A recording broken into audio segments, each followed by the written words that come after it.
greatly, I should note. And we are scheduled today to have Leonard Hamilton on the program. So looking forward to talking to Coach. It's always one of my favorite talking points and discussions is the start of basketball season and an opportunity to talk to Coach Hamilton. And he gives us that sort of preview to start the year where it's almost like the floor is yours, sir. Tell us about your team. And I love doing that. Well, there's a lot to tell this year because, in the past 3 or 4 seasons, you look at the holdovers and each year there was one guy that either transferred or went to the NBA draft. And we were like, man, if he had just stayed behind, but you felt good about, what do you think? 2 to 4 pieces in the rotation as your starters. This year, man, there's a lot of basketball to go around. The touches, the shots, the rebounds, all the opportunities to rack up stats. Yeah, there are some guys that we really like. Anthony Polite had an excellent finish to last year. Raekwon Evans is obviously looking to bounce back. He had a really good finish 2 seasons ago. If he could be a big piece of this rotation, but man, Malik Osborne gets a bigger role, and a lot of guys get a lot of chances this year. Whereas in previous seasons, maybe 3 or 4 dudes were playing already 20, 25 minutes a night. There are minutes to be had. Yeah, it's going to be my first question to him, actually, is along that line, Tom, is just the opportunity to ask him, is this the most, I don't want to say uncertain, but certainly interesting and still to be determined amount of kids in the rotation that we've had in a long time, for lack of a better term. I mean, it's basically what I'm going to ask him. There's not a lack of talent, though, and that's exciting. And, listen, I get that this is we're in football season with a big game on Saturday.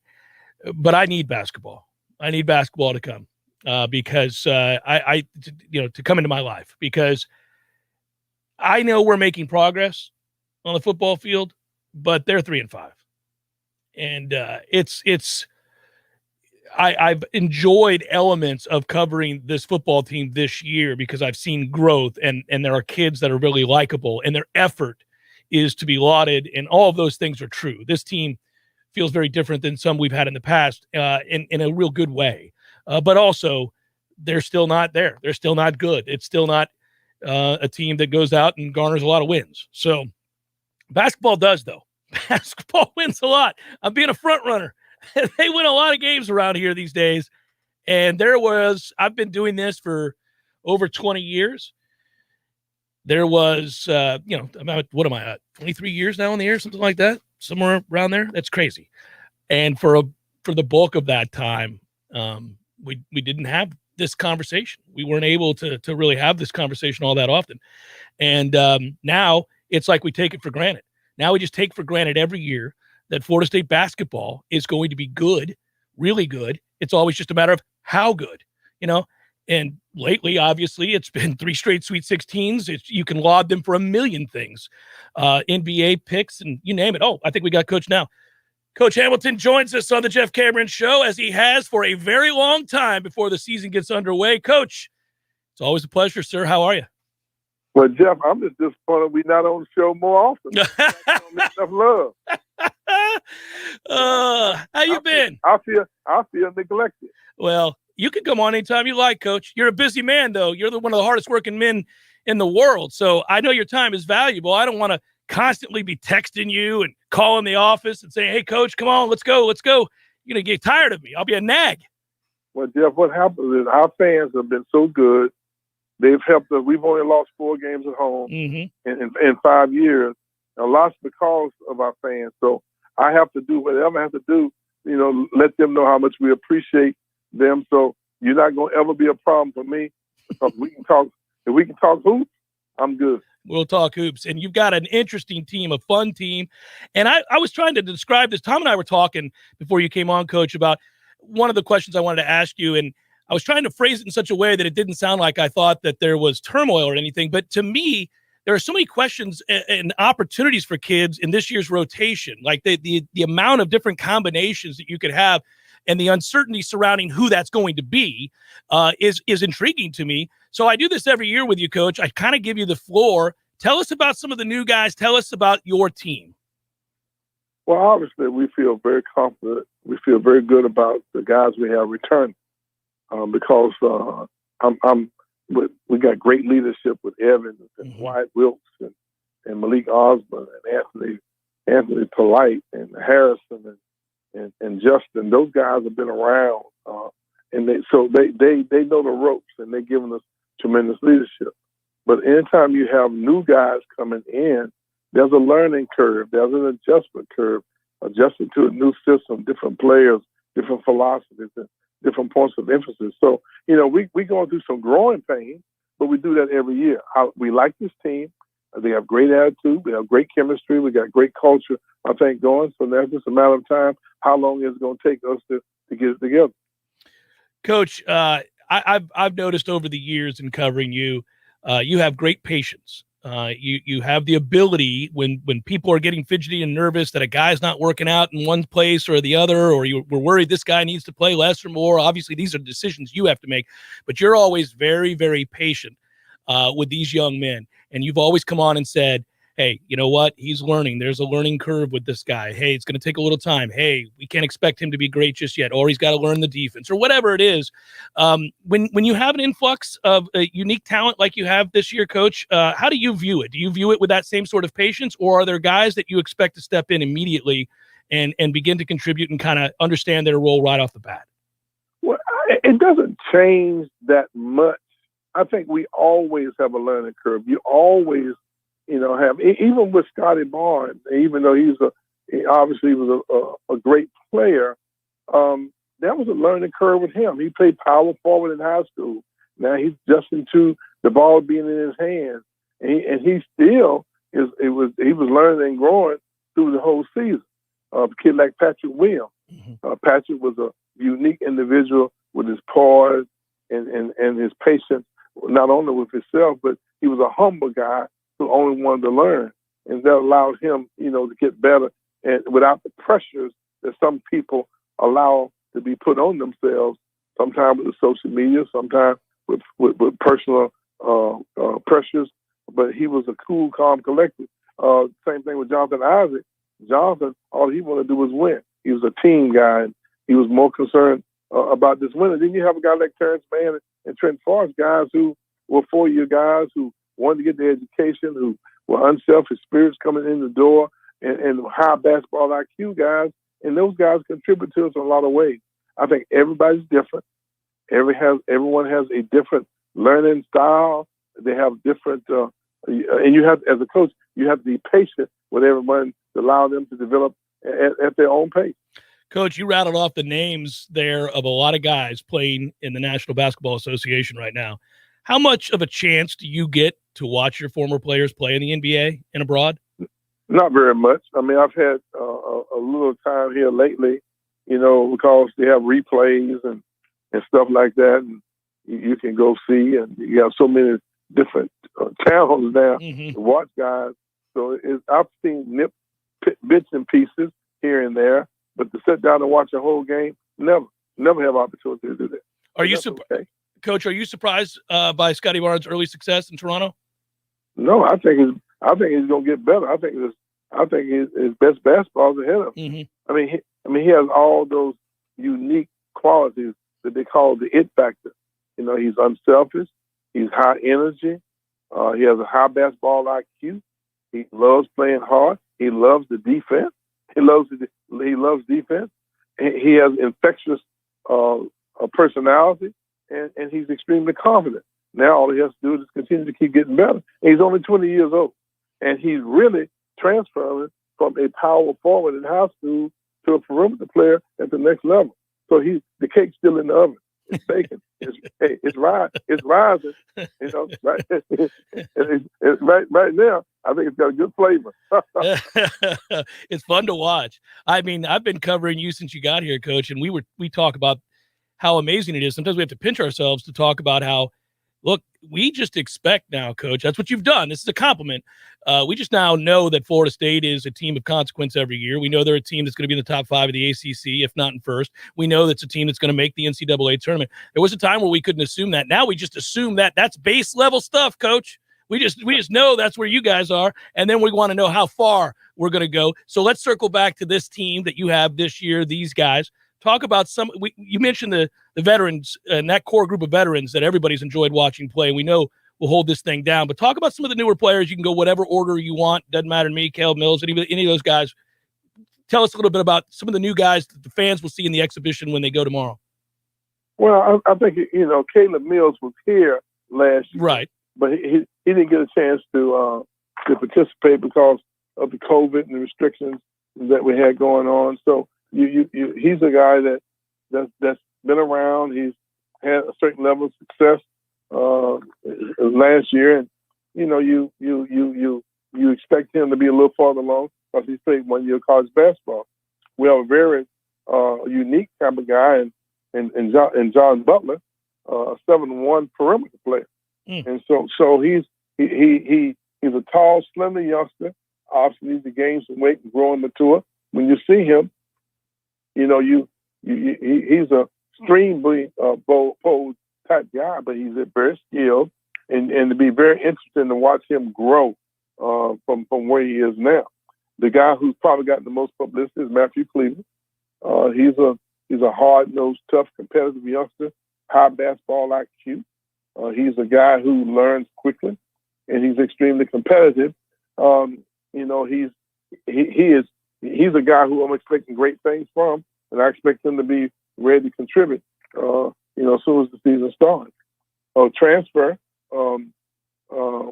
Cameron Fletcher, the transfer from Kentucky. Really didn't have a great experience in Kentucky, but I think that he's found a home here with us, and I expect him to come in and find his way to make some contributions. Naheem McLeod, the youngster that we signed earlier, that went over to Tupola Junior College, has a little bit more experience, but he's adjusting to fitting into our system. I think that he has some challenges. He's moving a little slow right now, but I do think that before the season over, he has that potential where he can make a difference in the success of our team. Those are several guys who I hope I didn't miss anybody. No, I think you've hit most of them. I think we've gone through. Everybody except Jalen Warner. Yeah. Now he's a youngster from Philadelphia. He's been a very pleasant surprise. I mean, he is adjusting. He's given us tremendous effort. He's a 6'6". Right now we play him at the point, but in our system, everybody's versatile. Everyone's interchangeable. So he's one of those versatile guys that not only can he play point guard, but he also is versatile enough to be on the floor at other point guards. And I think you'll see a lot of that not only this year, but moving forward. Hey, Coach, are we relatively healthy to start the year? Oh, yeah. I don't really see a whole lot of we've had a lot of, uses, a strain here. Yeah. Turn here, flu-like symptoms here, tooth extract over here. We had all those little things. But, that's part of it. And I think that's one of the things good about our culture. We have a deep rotation. And so when someone is not available, someone else steps in for him. How are you feeling after getting busted up last year, Coach? How are you feeling? Well, I'm going to tell you what, Jeff, I am so fortunate.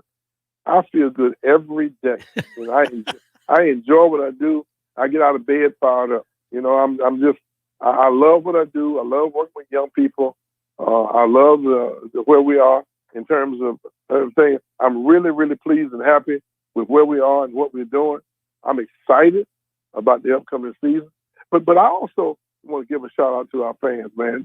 Now, you know what I'm saying to you. We've lost 4 games home in 5 years. Yeah, it's amazing. That's not all coaching. That's not all players. It's the fan support that our people have given us in this community. And we want to tell them how thankful and appreciative we are for the support.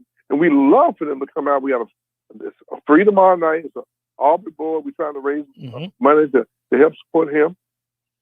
Youngster who played for Florida State, who had that tragic accident many, many years ago that we still try to support. But I want them to come out and see the new addition to our team and get a feel for who we are, but also, realize how important the fan support has been to us.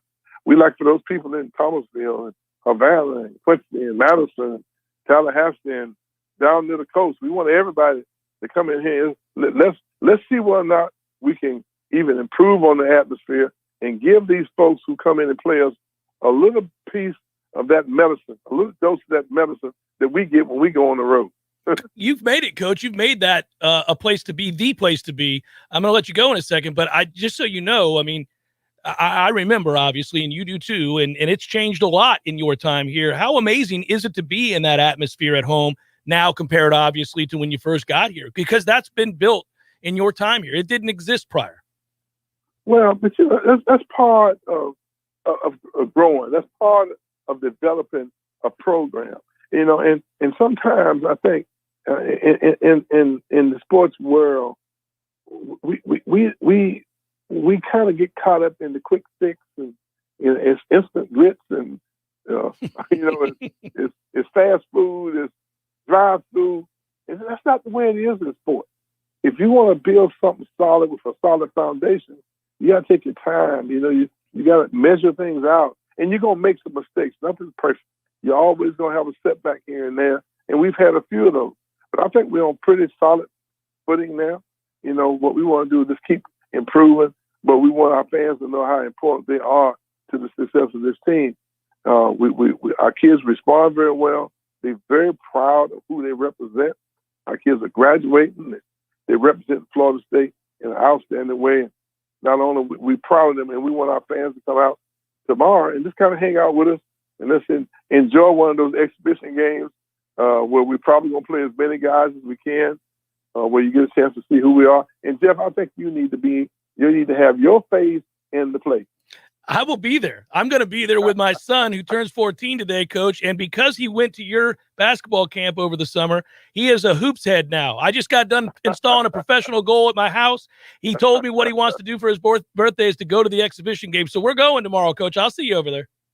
Okay. Hey, Jeff, to bring some of his friends. Yeah. Then you take it out for pizza before and after. Okay.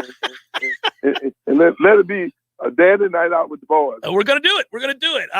That's our plan exactly, and I look forward to it. Coach, always a pleasure. Be well, sir. Don't forget about me now. Don't treat me like a stranger now. I'm telling you, call me anytime, all right? Coach, you're going to get sick. I'm going to start texting you just randomly driving down the road. I won't text you while I'm driving, but I get at a red light and be like, how you doing, Coach? Well, let me tell you this. I'm available 24 hours a day. And listen, if I'm asleep, you can wake me up. Oh, man. You're the best. Bye, Coach. Bye. That's Leonard Hamilton, who's a peach. Man. We'll come back, react to that. That's a Jim Rome thing to say. You ever notice that back in the day when people listen to Jim Rome, it was we'll come back, react to that. Always real serious. Oh, yeah, Remember absolutely. That? Yeah. He's like, that's a great interview. So I got some thoughts on that. Well, you just told me. It's a great interview. Yeah, I know your thoughts. But I heard myself say it, and I'm like, man, that's from like 18 years ago when I used to hear that show. Well, when Ham was just in his second year at Florida State, yeah. I interviewed him the day. This is how old I am. I interviewed him on the Jeff Cameron Show the day he got hired. You were younger than me at that point. Yeah, I was happy to have him on, and I remember Dave Hart telling me, actually calling over to talk to me and saying, hey, you're going to get coached today. We're announcing the hire and all that. And I was like, okay, great. And that seems like, on the one hand, it seems like yesterday. On the other, that's many, many moons ago. And I also know that what we were just talking about there, that atmosphere, I mean, you've been over there when it wasn't like that. Oh, yeah. I mean, but it was still my favorite place to be as a student because in the lost decade, I didn't know it could get this bad for football. But the lost decade was the worst thing. Growing up in Noles, I was like, what is this? Why? Well, what did I do wrong? I was thinking about perspective last night when the news about Buster Posey calling it a day. Also my era. And I tweeted about that.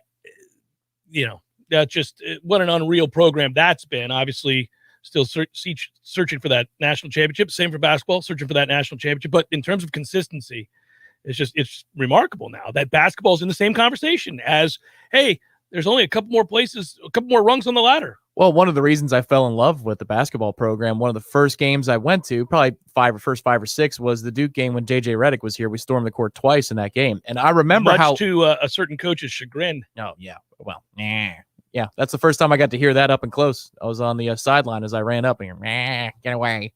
But it was in that moment I realized that, wow, this building can sound like a Lightning game when they're winning the Stanley Cup or something along those lines. It could be that loud, and it just wasn't very often. Maybe once a year it would be.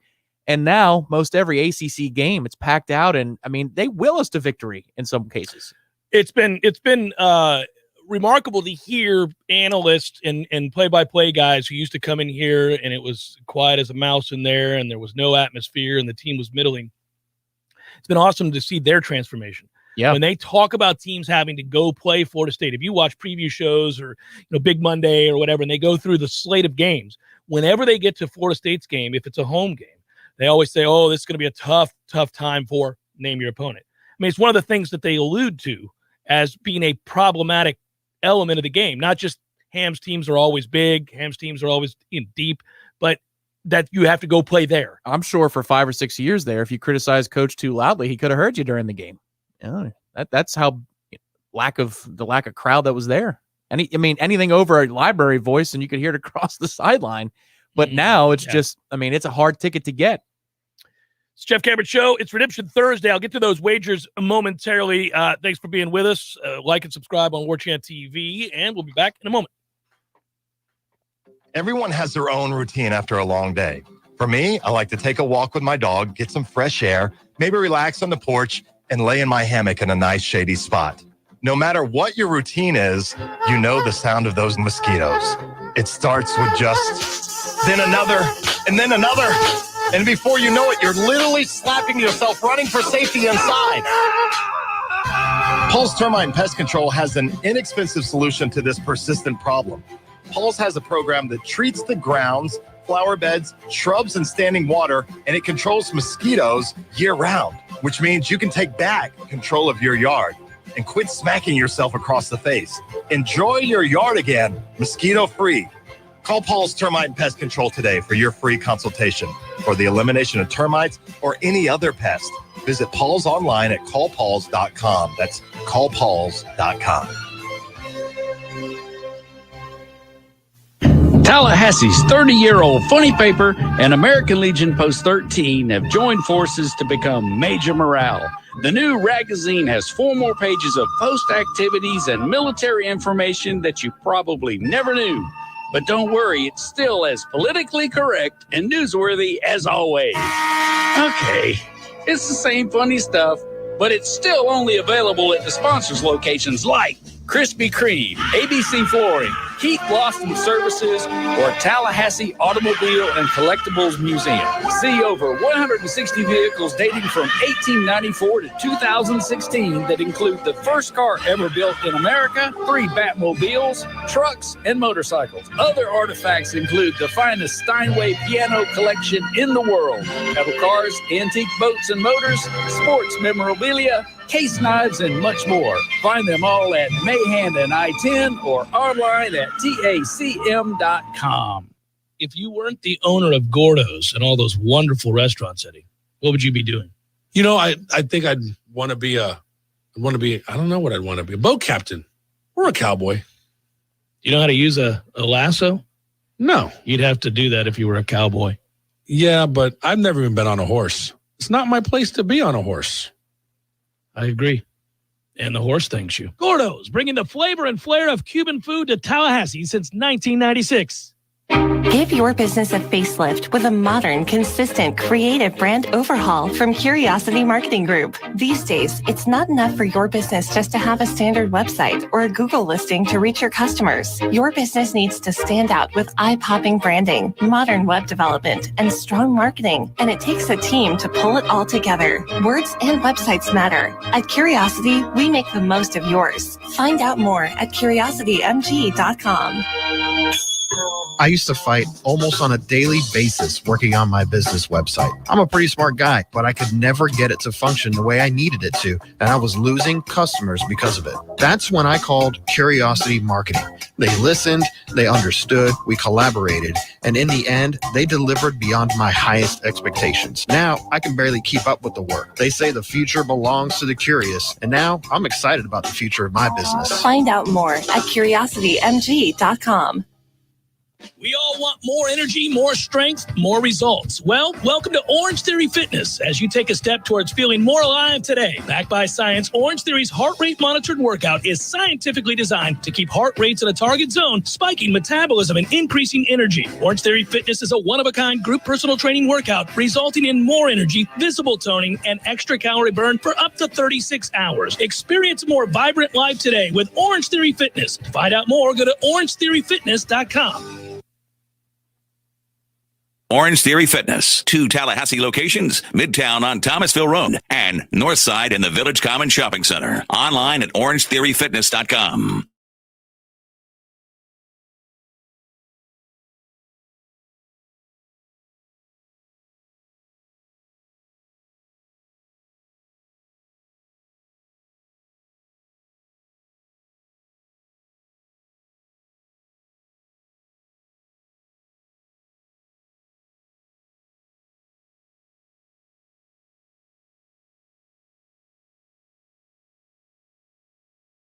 I can tell both by the bumper choice and by the fact that look on your face, like, is something going to play? Anything. 5-19 is not what we need. By the way, Abdel, that is correct. Completely off topic, but the Utes are sitting pretty atop the Pac-12 South. Indeed they are. I keep checking. They've had some setbacks, but they've been able to rise up and win the big ones in the conference that they've needed to win. And that's a big thing for a sporting guy like myself. It's amazing, right? We occasionally get one right.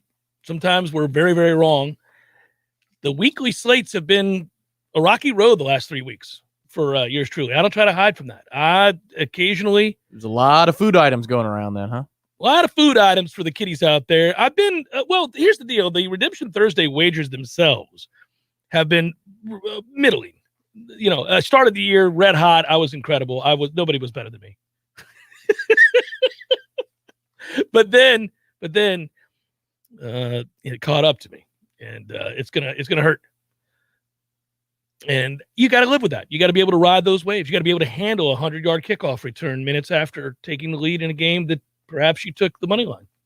Got to be able to cope with those kinds of moments. Perhaps distant stares. What was the one last year where the kid had the kick return? West Virginia, somebody, right? West Virginia, yes. And it was maybe against Kansas. It was a kick return that took 14 seconds. It's ridiculous. And the whole time, I'm like, somebody tackle him. Would somebody please tackle him? Please somebody tackle that guy. He wasn't fast. It might have been actually like 22 seconds. Yeah, it took forever. They missed 4 tackles, and then he wasn't fast. I don't know why he was returning kicks. It was like when NCAA went God mode, and they sealed everything up, and you're playing the FCS opponent, so the score is 70-7. Yeah, you're like, oh, okay, I guess you're just going to do that. I was really, that hurt. It kind of made me laugh afterwards. I've gotten to where this is when you're a seasoned veteran of the sports gambling world. When you have seen it all, when you've won in miraculous ways that you didn't deserve to win. So like last week, if you had Clemson, you didn't deserve to win that game. I mean, on final play, really, we're going to do that? Or if you had the over and that happened, nice. A little routine victory for you. Yeah, there you go. They're just going to throw that all over the lot, are we? Okay. Yeah, so we see that. And then other times, you're on the right side. You were on the right side and you get the loss, and you just got to know that's why they call it gambling. It happens. Other times you had no business. You were dead wrong, and you get bailed out by a miracle half-court heave. You're like, well, how about that? Yeah, or Dwayne Bacon dunk at Durham. With no time on the clock. 0.6 to go and nobody's defending. Yeah. That's a no-no. Yeah. Except for that situation. That's a yes. Yes. That happens. Here we go. Wagers. Fired up. Can you detect the card? Can you detect yay or nay? Jeff has it, doesn't have it, finds it interesting. Which of these? Our friends at Metro Deli sponsor this segment. Good friends indeed, and delicious food at the Metro Deli. And Rob and his brother, Jason, are celebrating the Braves' victory. They are diehard Braves fans forever and a day. Yeah. You could celebrate, too, with a cheeseburger wrap from Metro Deli. You sure could. Ohio State minus 14.5 against Nebraska. I think Nebraska's about to call it a day. Did you see my man, Adrian Martinez, last week? No. 4 interceptions, sir. Man. 4. I feel like you have alerts on your phone for anything Adrian Martinez does. He You are sucks. encyclopedic. He sucks in a way that is incalculable. It's I can't believe they continue to trot him out there. My man, your job is on the line. Why do you continue to roll that bum out there time and again? A custodian that works in the athletic department could dress on Saturday, having never played college football or high school football, and do a better job throwing the football. I feel like if I ever get asked on the street, did you see what Adrian Martinez did? You're just going to text me? I'm going to call you. I'm just going to put the phone up and be like, this guy did. This guy did. Well, I didn't talk to him. I didn't have Nebraska last week. I bet against them, so it was fine. But 4 picks to aid Purdue's comeback victory. 4. Every time I look up, that dude's doing something to lose for Nebraska. Like himself, personally, lose the game for Nebraska. It's unbelievable. Do you have a burner account on social media that tweets at Adrian Martinez? I should. What are you doing? Well, can you imagine how many times a Nebraska fan has uttered that very phrase? What are you doing? That fan is from South Carolina. Oh, grew up in South Carolina, no doubt. It's a toughie. What are you doing? What are you doing, son? Missouri and Georgia, we're going to go under 60.5 here. We're going to go under 60.5, and here's why. That total is that high for 2 reasons.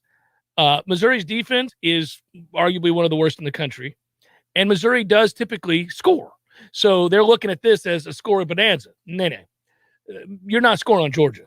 They're not having that nonsense. So Missouri's part of the equation to get to 60.5 is going to be more like 7 to 10 points as opposed to their customary 21 or above. 49-10. There it is. And then there you go. Easy street. Easy breezy. And Georgia's just going to want to shorten the game. They're going to run the football and beat them up. And win this game. It'll be boring. They'll win this game like 38-7 and call it a day. That's it. So there you go. That's the reasoning behind the under 60.5 there. Give me Tulsa plus 22.5 against Cincinnati. Cincinnati has done a poor job in 3 of their last 4 games in covering. I don't know if they're feeling the intense pressure of needing to run up the score on people, and thus it's taking away from just playing the game. But there is a real need. Clearly, the committee made it known this week. You're going to have to do more, kids. You're going to have to do more. Tulsa's game enough to be around in this thing. I'll take the 22.5 and hope they lose by 21 or something like that. Baylor -7 against TCU. Baylor runs the ball better than most. TCU is 111th in the country in stopping the run, and they just fired their coach. Give me Baylor to stomp that ass. All right. There you go. Somebody's asking. You don't think they're going to rally the troops for Patterson, who's now gone, in memory of kind of a thing? No. Okay. No, I think they're going to get run over. They better not rally the troops. The man's been fired. There's no reason to rally now. The time to rally the troops was before, you lost the man his job. He lost it himself, though. He's an old curmudgeon these days. That guy went from being an amazing program builder, something to be inspired by and all of, that you could win at TCU. They built a shiny new stadium because of him, to a curmudgeon angry at the world like that. His post-game interviews, his comments are routinely ridiculous. Also gets much harder to fit into a golf cart with him. That part is true. It's amazing. Wyoming is getting 3 against Colorado State. There it is.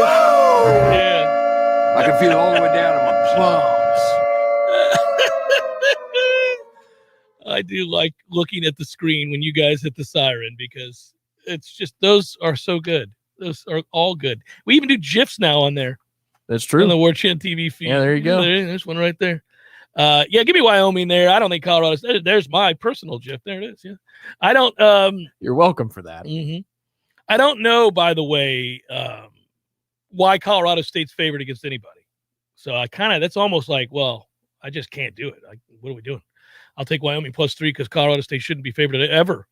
Right. And Adazio, by the way, has lost his damn mind. We just need to sign Adazio here to the Warchant, empire. We can create a show called, Football and Food. Well, me and Adazio have oddly a very good relationship. He kind of hates me. He can't figure out if he loves me or not, but there's something about me that he really likes, and then there's something about me that he really hates. But he can't help himself. Well, if he's out of the game, he'll like you a lot more because he can speak freely as well. So you guys could get pastries and foods and all kinds of stuff together and do watch-alongs for big games. Oh, buddy, that would be awesome. Who wouldn't tune into that? Oh, yeah. I'd love to do that with him. Yeah. And I could ask him very pointed questions. He's used to it. Like, geez, really? You're going to ask me about my love life while we're watching the game here, Jeff? Right, yeah. Yeah. Okay. And he'll answer. He'll answer it. Yeah, he'll answer. You guys could do wine races. You could chug some wine at halftime. I could do that. I'm not much of a wine chugger, but I'll drink some wine with you. Come on, let's get the Franzia. Give me NC State over Florida State. Damn it, man. I'm really bothered this week. Oh, that's one of the few times they've been on the card, so you feel that one. Yeah, it's tough, man. I'm having a hard time getting there with Florida State this week. They've had some kids with the flu or some sort of bug that's going through the team. And, I don't know how many guys have missed, but I couldn't tell you if I were allowed to tell you anyhow. But, they've had some guys miss. I know that. And I also worry about their mental state going into this game. Now, I don't question whether or not they'll play hard. I know they're going to play hard. But I don't know if they're all as locked in and ready to go and or healthy enough to get this dub. Yeah, it's the physical health thing because NC State's not going to bail you out. That's the hard part. Right. They'll run it 10 straight times if not that's what the game calls for. They'll do it. They don't care. Yeah, they're physical. So I agree. I'm concerned about this one. I'm going to take Alabama minus 17 in the first half against LSU. The reason being is that number is 28.5 or thereabouts. And I think Alabama gets bored in a hurry. They do against most teams, but they always seem to shoot out to a big lead early in the games because they're buttoned up, man. Nick does such a good job. They come out ready to play. Even in the Florida game that got close, they were stomping Florida to start that game. I think it was something like 21-3 to start that game before Florida made the comeback. So Alabama just gets out to quick starts when they're not playing Texas A&M apparently. So give me I think it's 17. I got it at 17. I think it's down to maybe up to 17.5, I should say. But give me the first half there for Alabama. That was an ATM all of last year. Correct. It was, Alabama in the first half, and Alabama in the first quarter.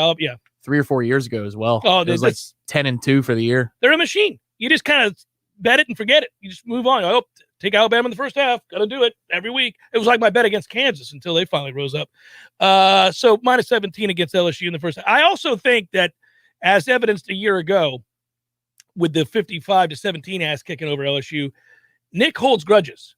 And he did not take kindly to them coming in there and winning and then celebrating in a manner that he thought was disrespectful.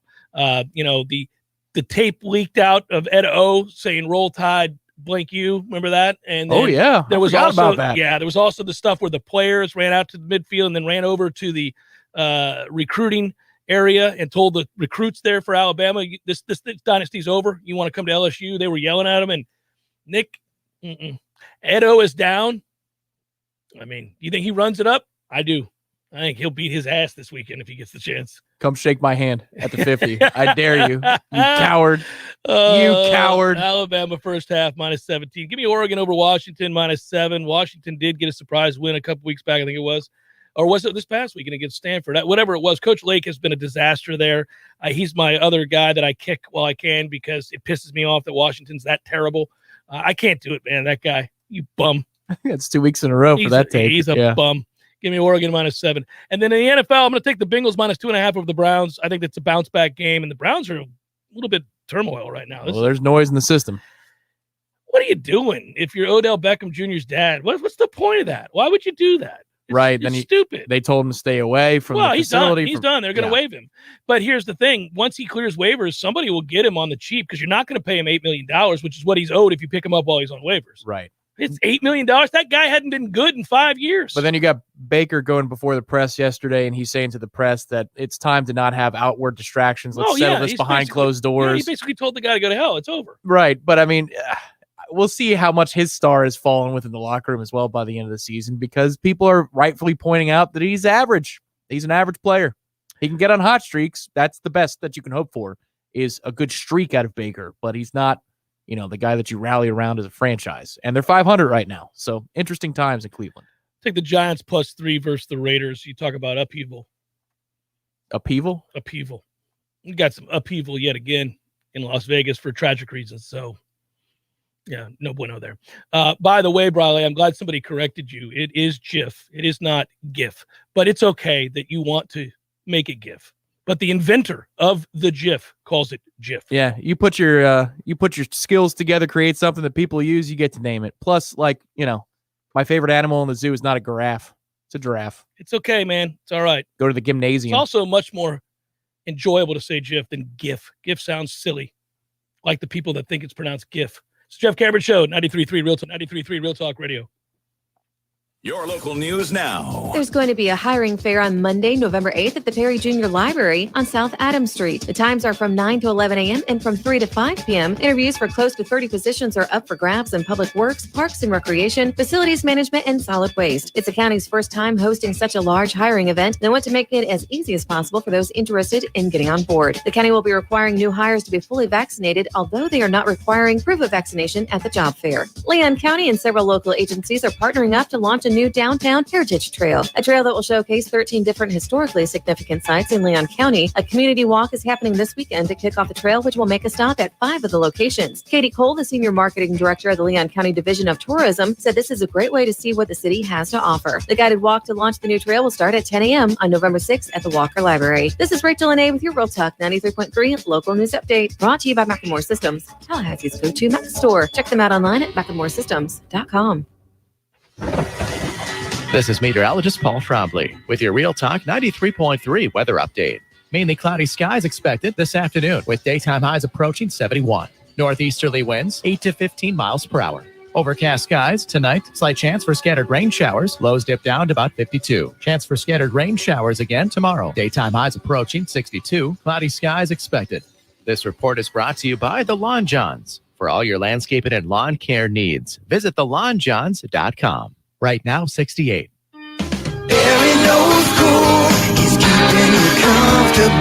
This is Kyle, service manager from Barano Heating and Air. Schedule an appointment from your mobile device to learn about our Total Comfort Service Program. With guaranteed same-day service, 15% off necessary repairs, and $25 berry books to use towards air filters and other products. Turn to the experts at Carrier and Barano Heating and Air. Any day, anytime, anywhere. Online at baranoac.com. Florida license CAC 1816-186. If you weren't the owner of Gordo's and all those wonderful restaurants, Eddie, what would you be doing? You know, I think I'd want to be I don't know what I'd want to be, a boat captain or a cowboy. You know how to use a lasso? No. You'd have to do that if you were a cowboy.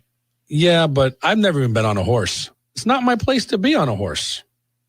I agree. And the horse thanks you. Gordo's, bringing the flavor and flair of Cuban food to Tallahassee since 1996. Greg Tish, Real Talk 93.3. Friday on the Greg Tish Show, starting at 6 a.m. right here on Real Talk 93.3. Maddie Rowe and I have a tremendous show lined up for you. We've got John Reed, Terry Madigan, Jay Revel to come in and talk a little Tallahassee history. And we also have Brian Kilmeade. Brian's going to come in and talk about his new book, The President and the Freedom Fighter. Can't wait. Starts at 6 a.m. right here on the Greg Tish Show. The Greg Tish Show, Monday through Friday, 6 to 9 a.m., only on Real Talk 93.3. The Jeff Cameron Show is a production of the Warchant.com Multimedia Network. Check out Warchant.com today for the latest news inside Florida State athletics. That's Warchant.com. Now, back to Jeff on Real Talk 93.3.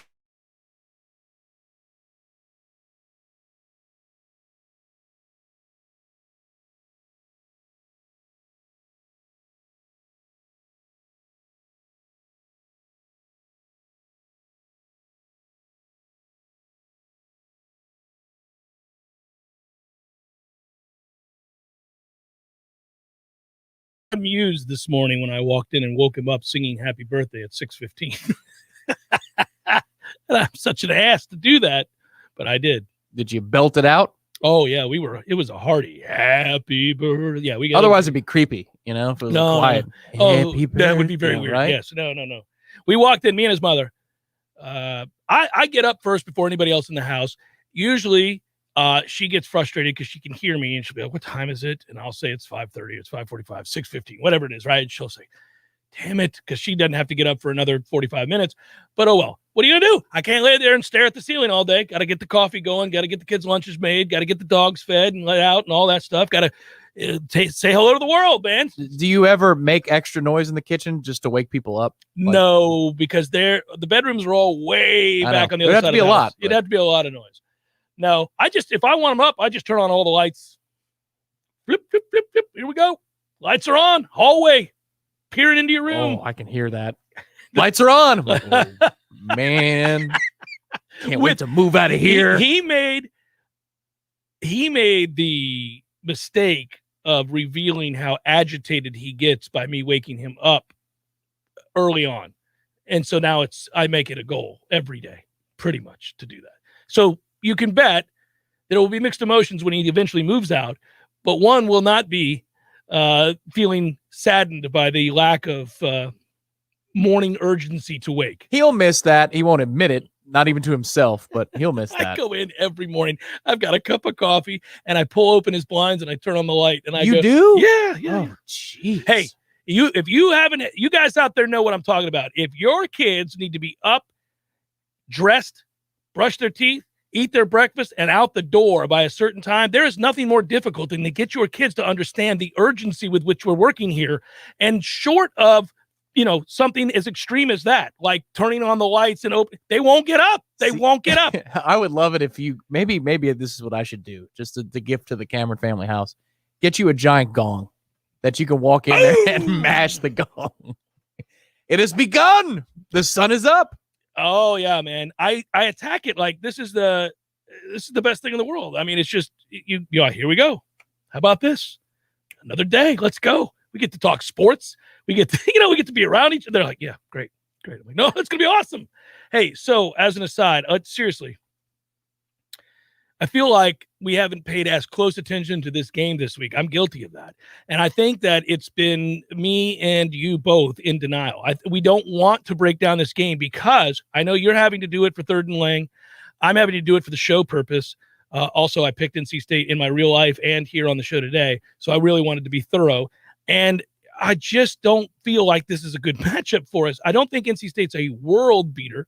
But I think it is a matchup problem for us. And you're right. They don't make a lot of mistakes. They don't turn the ball over a lot. And they're kind of unconcerned with what you do. They're going to do their thing and be fundamentally sound. And they're very physical and they're veteran laden. I don't like the matchup. Well, yeah. I didn't like the matchup before the year began. Mika Emezi's been there since 2017. I mean, literally catching passes over 100 yards in 2017. Well, and they got a physical running back who can play. Bam Knight. They got two running backs. I feel like Bam Knight's been there forever, too. He's only technically a sophomore, it feels longer than that. I mean, everybody. He's been draft eligible since I was in college, probably. Mm-hmm. But, yeah, that's who they are. I was ready to talk about them yesterday. Blame Shubba Purdy, man. He changed the whole thing about yesterday's news cycle. Thanks a lot. But against Clemson, they had the ball for over 30 minutes out of the first 45. They're starting the fourth quarter. Clemson never had the ball. They could have run away with that game. They kept making mistakes in the red zone, which is weird. They also, what was impressive about how they attacked Clemson was they were committed to the run throughout. They knew that the body blows were going to pay off later, and to a degree they did. It's hard to rely on that against Clemson. It is. They also ran outside tackles more. I'm like, God, dog it. That's another example. What are we doing trying to run between the tackles? But we're not good enough. We couldn't.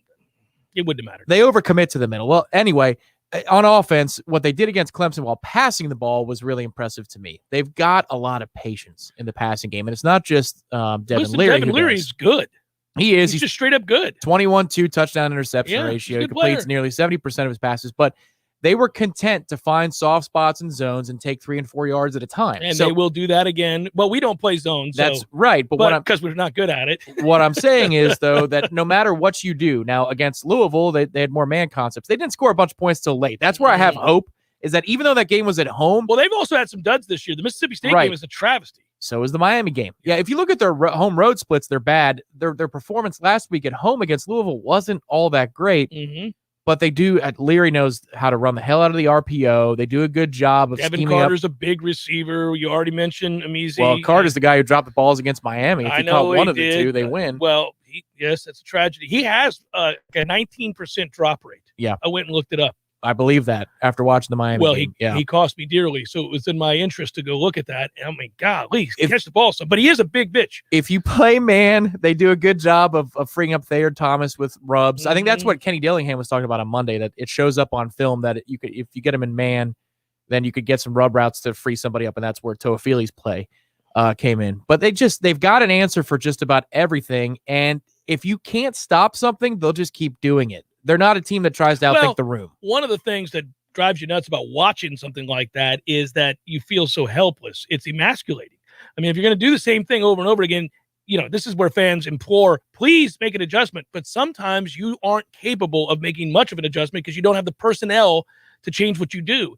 We get stuck in that position. There are times I'd like us to play more zone, but we don't do it well. So, you got to kind of stay in man. The good part, if you're looking for reasons to get excited, is attrition. They've lost a lot of guys. They have. But that's where I'm wondering how healthy we are, because we may be without some guys this week. And knock on wood that's not true, but we'll see. One of their better guards, the nose guard.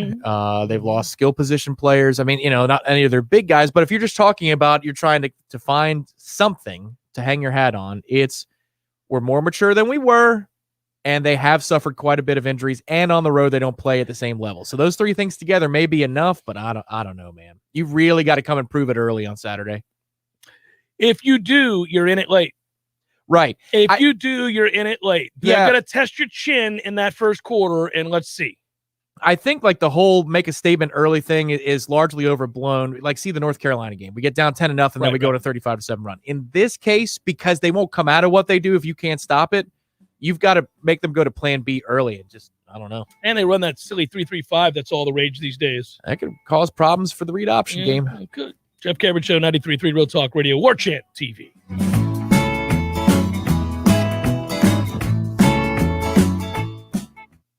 I call Swain Pools and Spas. Now I'm soaking up the fun when I want to. I call Tallahassee Car Care and they're fixing my car when I want to. Hey, what are you doing? This is a Swain Pools and Spas commercial. I'm turning it into a Tallahassee Car Care commercial. But Swain Pools and Spas is a full-service shop offering sales, renovation, supplies, and more for years. And Tallahassee Car Care is a full-service shop offering brake and tire service, batteries, oil changes, and more for years. But people go to Swain Pools for quality and reliability. Nobody knows more about pools and spas, and Swain has new Caldera spas in stock right now. And people go to Tallahassee Car Care for their 5-star service at great prices, with most maintenance done by their certified technicians while you wait. You know what? Just look for the big Swain sign on West Tharp Street, because Swain Pools and Tallahassee Car Care are under the same roof. Online at SwainPools.com. Online at TallahasseeCarCare.com. Swain Pools and Spas. The all-new Smitty's Tap House and Grill is now open. Smitty's reflects a deep appreciation for fine craft beers and tasty bar treats, with family recipes handcrafted by Smitty himself. Try the house-made giant pretzels, made from scratch mozzarella sticks, and some of the best cheesesteaks you've ever had.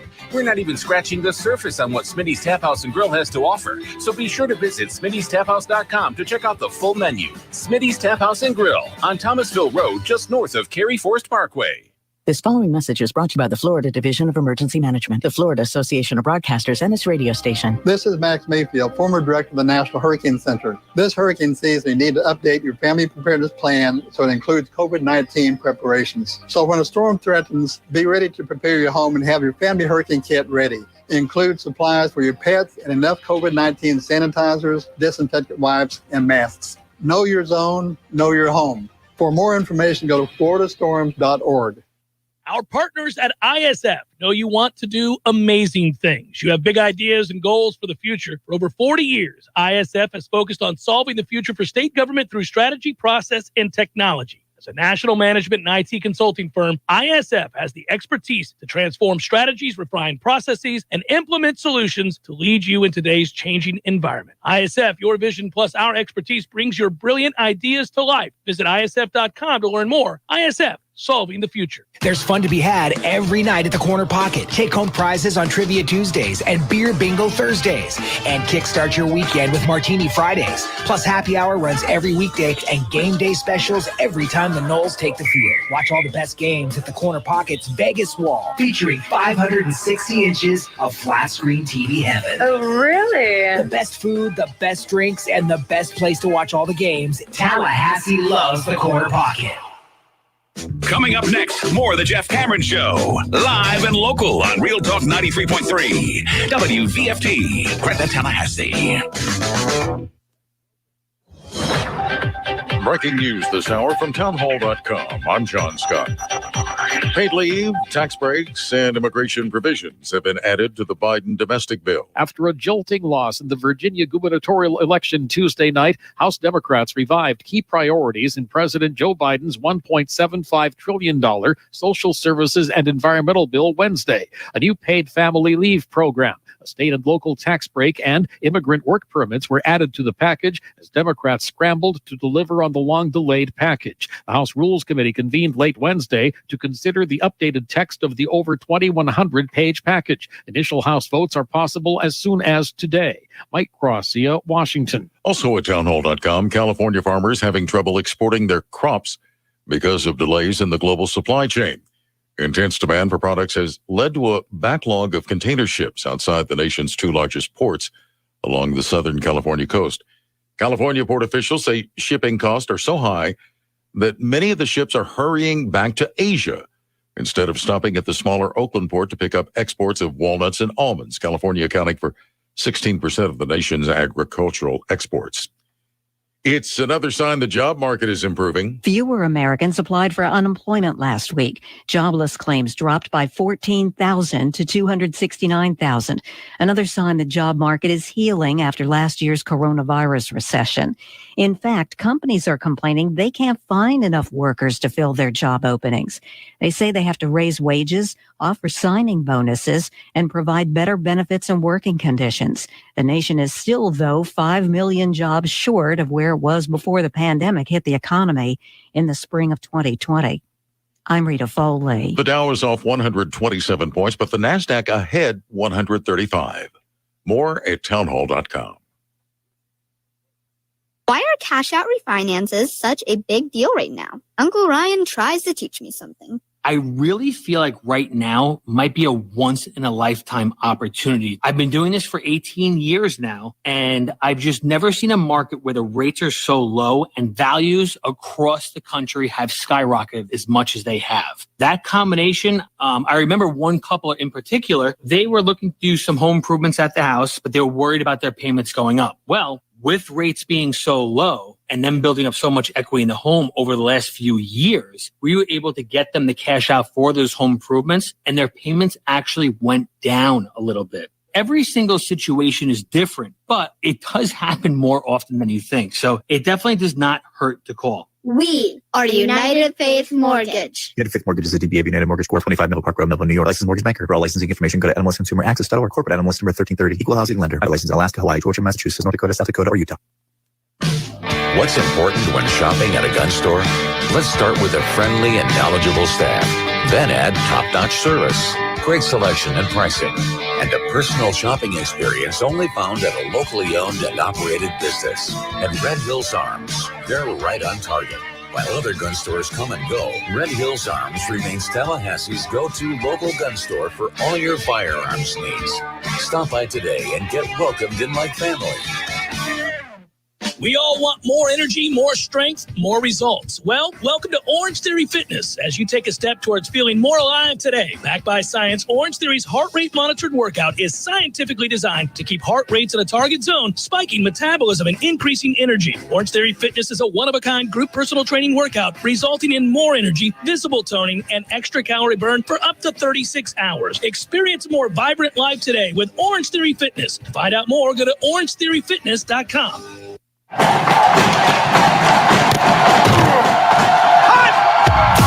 Broadcasting live from Florida's capital city, this is the Jeff Cameron Show, brought to you by Orange Theory Fitness on Real Talk 93.3. Now, stop what you're doing and listen closely. It's time for the Jeff Cameron Show in 5, 4, 3, 2, 1.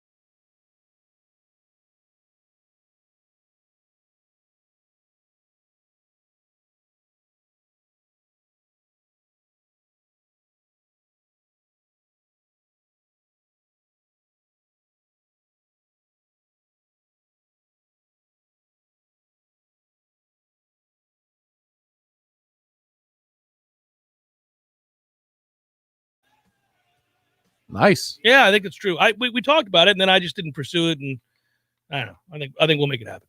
And then from there, also maybe a show email. So you could do 850 for Cameron. There you go. I like that. Yeah. 850 for Cameron? Yeah, that's it. Well, I often order an 850 when I sit down to have a beer. Well, hey, there it is. We've got the sponsor. Give us your money. Yeah. Damn Skippy, old school, JB Knoll. You are indeed. I hope Virginia is treating you well. Here comes Virginia. Woo! It's been a minute. Oh, man. We had that last note very well. Yeah, we did. We were on it. Yeah, I think we have to cross our fingers. A lot of questions about the health of this football team going into the game on Saturday, and you're just not going to get that answer, not from Mike. And in college football, you're not required to give an injury report in the way that you are for the National Football League. I obviously wish that rule would change as a gambler, but it's not going to. The legalization of gambling in the state of Florida, perhaps Caesar's ACC Network post-game show might not change things for the conference. You know? The DraftKings SEC Today show might not change things for that conference. That might be an ask for a multi-billion-dollar TV deal. I'm not saying anything's imminent, but I can see that's how those policies change right there. Wouldn't that be great? We would all benefit. Yeah, good job, Preston. That is correct. If you email me, I'll reply to thousands of you on Flag Day. Corey's birthday, Flag Day. Indeed, that's the one time of year that I get back to everybody, typically. Sometimes if it's more pressing. Remember last year when I did that and I went through all the emails that I had not responded to on Flag Day. I started very early in the morning and got back to an awful lot of people. What year did it begin in? So it was funny as hell. I told you this, right? I emailed a guy back for a subject that he emailed in about from 2014. And I was like, I can't remember who it was, but it's some guy, it was nice enough guy. And I said, hey, happy Flag Day. Sorry, I never got to this, but as we know, and then I answered the question because we had the, the information. History had borne that out. So I answered the question. My favorite part of doing that, the guy got back to me. He's like, happy Flag Day, Jeff, is all he wrote. So he still listens after all those years of me. Well, the problem is we went from having very few people many moons ago listening to the show to thousands, which is great. And then the next thing I knew, I just got overwhelmed that I couldn't get back to everybody. I read most of them, but I couldn't get back to everybody. So when I took the time to do it, I was like, all right, this will be fun. Send it. Some of them came back. People may have been dead. The email changed. Something happened. That's kind of creepy to think about. Oh, you ever do that in your phone? You ever go through your phone contacts? Like, he's dead. No. Oh, yeah. You do? I've got like 7 or 8 dead people in my phone. And so you keep the roster, you keep accounts? I don't ever delete them. Do you add dead to their name on the No, I know they're list? dead. I'm aware that they're dead. I don't need to write that. That is really something. I've never thought to do that, and that feels creepy. Well, what stinks is sometimes, like if you're looking for somebody else that you don't frequently reach out to, and so you just that's what I'm not thinking about close family members because that would just hurt. That would hurt, right? Yeah. No, but there are people that that were acquaintances or people that I worked with 15 years ago and haven't seen since then that are, just you have these numbers that transfer over with each phone.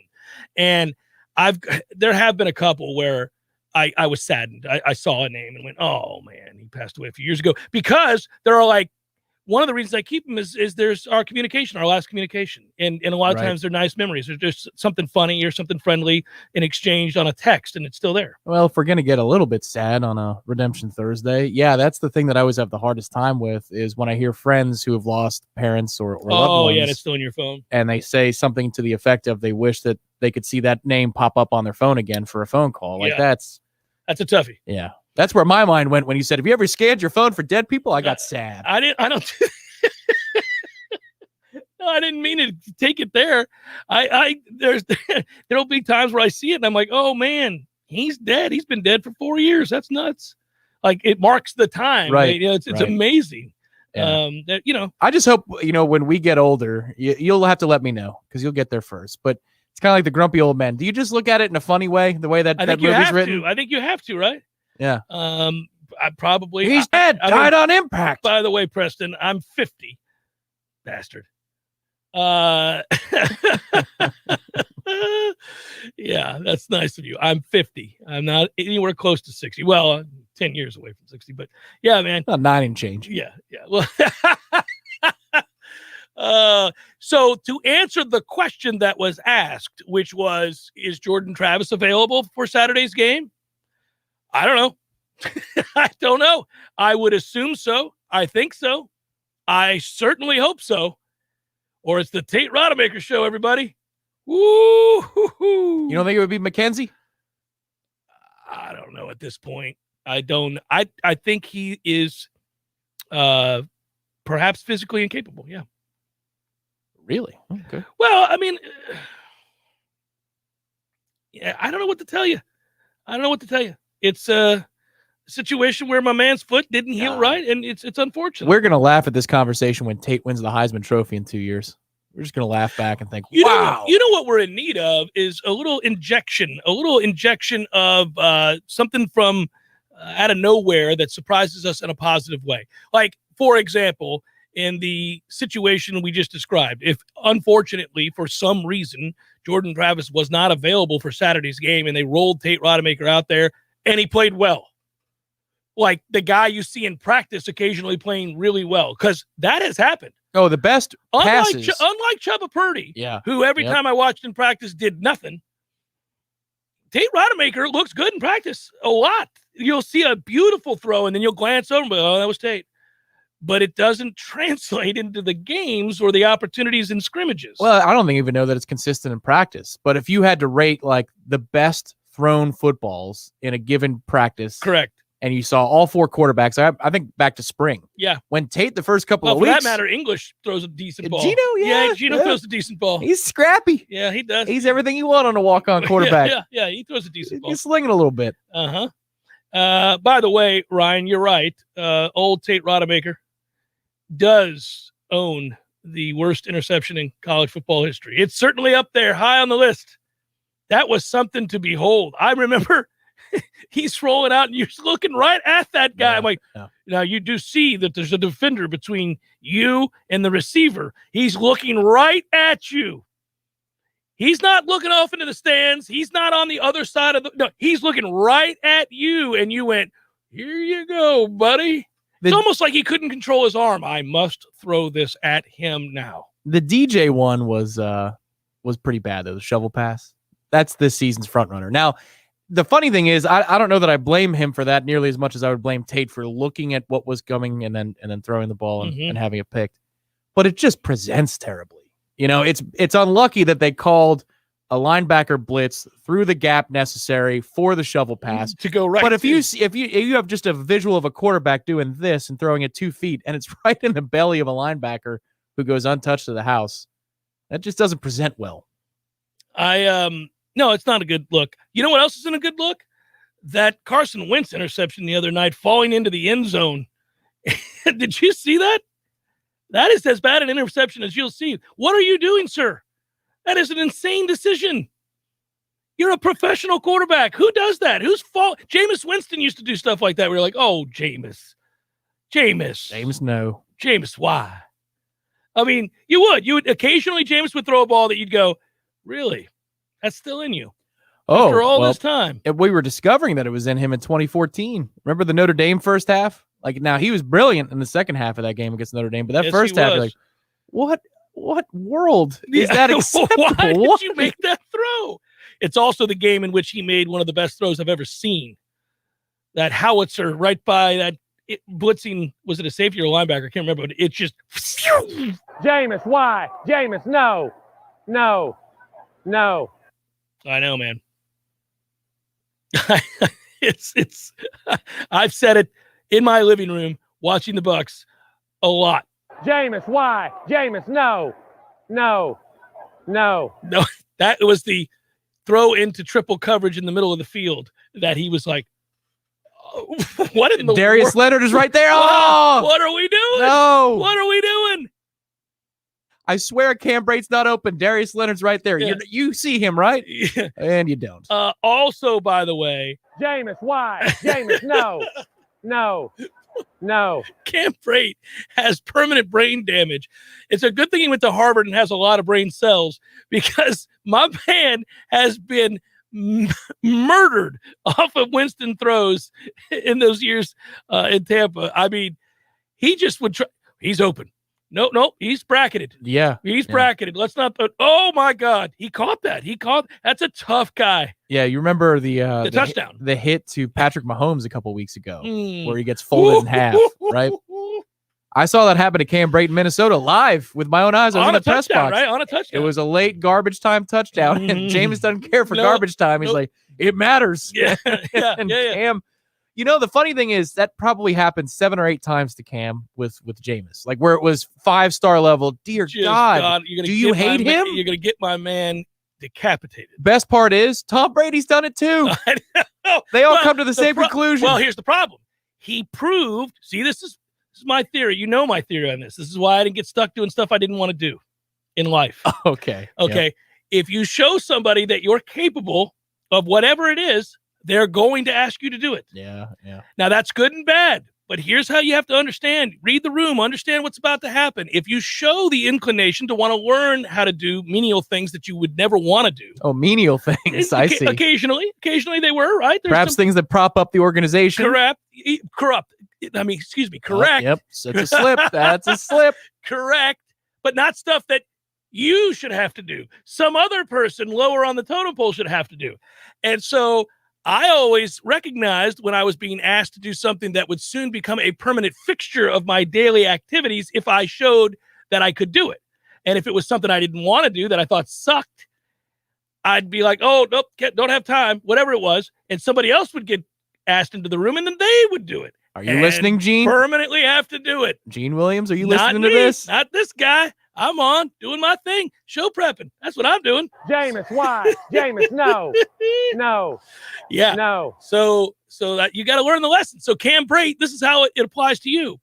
If you show no fear ever at any point in getting your head ripped off in double coverage on a ball that's thrown into an oncoming safety or linebacker, and you hold on to the ball, he's going to do it again. It's a safety blanket. He's going to continue safety net. He's going to continue to throw it to you. And you notice that doesn't happen to the other guys, just Cameron Brate, steady wearing ass beatings. Now I love him because he's tough and I'm glad he got his money and he's a good guy and we'll always think of him fondly. But I mean, he's the one wearing the beatings. Yeah. It's just brutal. Well, he had the touchdown at Lambeau, right? So he had a reward. I think that was after the Devin White scoop. Yeah. I think it was Jordan Whitehead who forced the fumble, and then it's one play to Brate. So he got to eat, took his pay cut. He's like, I like it here. I don't care. No, Tom Brady can get me killed. I don't care. Right. Well, who's not going to want to do that? You get to play with the greatest of all time, and you win a Super Bowl. It worked out for you. It worked out really well for you. A footnote for you. Hide your disappointed face. You might want to hide it. All right. Mm-hmm. McKenzie would be the backup according to somebody with knowledge of the situation. Okay. Well, I was projecting. Yeah. That you want to see tape. That's what you want. Yeah, we got to evaluate. There's no reason to see McKenzie. Yep, because we know the Rodemaker in Latin for the correct shoulder every time. If he makes the throw, if he can pull the trigger. Well, that's his middle name. Yeah. Oh, if. Yeah, if. Yeah.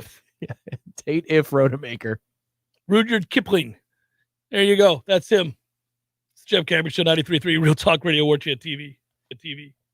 Have you ever finished a painting project at your home or business and thought to yourself, wow, that was fun. I really like how sore my arms and hands are. And those sloppy edges and corners, I'll get used to it. Not a chance. So before you get all your brushes and rollers and buckets and blankets, contact B&B Painting of Tallahassee. Interior painting, exterior, commercial, whatever you need painted, B&B Painting of Tallahassee is your first choice. Get a fast, friendly, and free quote today with a quick visit to bnbpaintingtallahassee.com. That's B&B Painting Tallahassee.com. Hi, Chris Kraft for the Kraft Brothers dealerships. We've experienced a couple of blockbuster months recently. What does that mean to you? It means we have a whole lot of quality pre-owned vehicles. And just when there are rumors about high prices on pre-owned cars, you guessed it. At Kraft Nissan and Infiniti, we are discounting every single pre-owned car, truck, and SUV on our lot. Instead of Dad dreaming of a new truck or SUV, why not bring them out to the Kraft Brothers lot on Mahan Drive to look at SUVs and trucks and match what he wants. Craft Pre-Owned has dozens of Toyotas, some Ford F-150s, and Ram 1500s. And of course, we have a big supply of Infiniti and Nissan vehicles. If we don't have what you're looking for, we will do our level best to find the car you want. Let other dealers charge you too much for pre-owned cars. Craft Nissan and Infiniti are saying right now is the best time of the year to save on a quality pre-owned vehicle. Craft Nissan and Infiniti of Tallahassee on Mahan Drive between Academy Sports and Costco. And remember, if the car you are looking for doesn't have the Craft tag on it, you'll pay too much, way too much. Hey Tallahassee, this is Sarah with Seminole Auto Glass. There's so much more to auto glass than most people know. It's part of the car's structural integrity and one of the few things keeping you in the car in the event of a collision, which is why it's so important who you use. The big insurance company is going to gripe and complain anyway. Don't let them tell you where to go. Go with who you know. Seminole Auto Glass has over 25 years experience. We use the highest quality products from start to finish because we know the importance of what we do. Experience the Seminole difference. We are more than just a glass company. We are your local auto glass experts. Better call Seminole.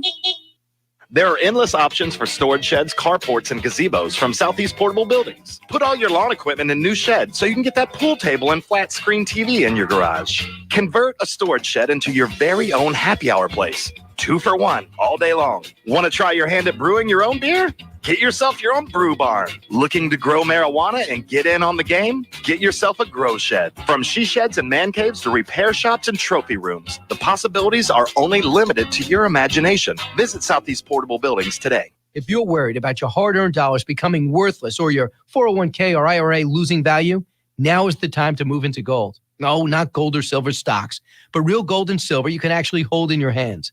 How do you get real gold and silver? By calling Oxford Gold today at 833-600-GOLD. The Oxford Gold Group will teach you everything you need to know about owning real gold and silver. It's a lot easier than you think. Call the Oxford Gold Group right now at 833-600-GOLD to get your free gold and silver investment guide. Put your savings and retirement accounts into something real, like gold and silver. Get your free Oxford Gold Group investment guide today and learn how easy it is to have real gold and silver delivered to your home or how you can have real gold and silver in your retirement account. Don't sit back and watch your savings and retirement account suffer. Now is the time to make your money work as hard for you as you did for your money. So do this. Call the Oxford Gold Group right now, today, 833-600-GOLD. That's 833-600-GOLD. We all want more energy, more strength, more results. Well, welcome to Orange Theory Fitness as you take a step towards feeling more alive today. Backed by science, Orange Theory's heart rate monitored workout is scientifically designed to keep heart rates in a target zone, spiking metabolism and increasing energy. Orange Theory Fitness is a one-of-a-kind group personal training workout resulting in more energy, visible toning, and extra calorie burn for up to 36 hours. Experience a more vibrant life today with Orange Theory Fitness. To find out more, go to orangetheoryfitness.com. The Jeff Cameron Show is a production of the Warchant.com Multimedia Network. Check out Warchant.com today for the latest news inside Florida State athletics. That's Warchant.com. Now, back to Jeff on Real Talk 93.3.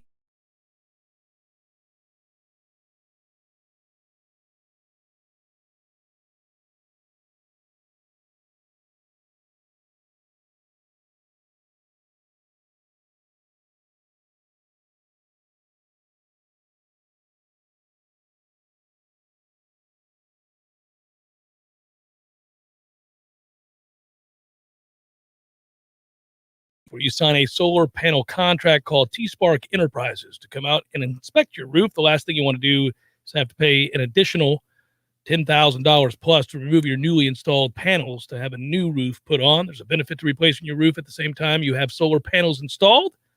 And there are opportunities, big ones, in fact, for tax credits. So just a message there from our friends at T-Spark Enterprises, Roofing and Construction. That's cool. Timely, yeah. He had said, Travis did, when he came to take a look at my house and give me a survey on, everything that needs to be done, long-term projects, short-term fixes, things like that, that solar panel was the wave of the future. So that's pretty cool that he's offering that service now. I knew that he was looking to get that as a part of the business. So good for you, T-Spark. If you think, by the way, that Michigan State is going to incur a loss or two, like maybe you think they lose this weekend. I don't know that they will, but they are on upset alert because Purdue has done that before, and Purdue throws the ball well. Michigan State gives up a lot of passing yards. Some of that is because of what they do formationally. They want to keep everything in front of them, play a lot of zone and tackle, and then they don't allow a lot of points in the red zone. But they'll give up the pass, and Purdue can throw it. Pretty much that's all they can do.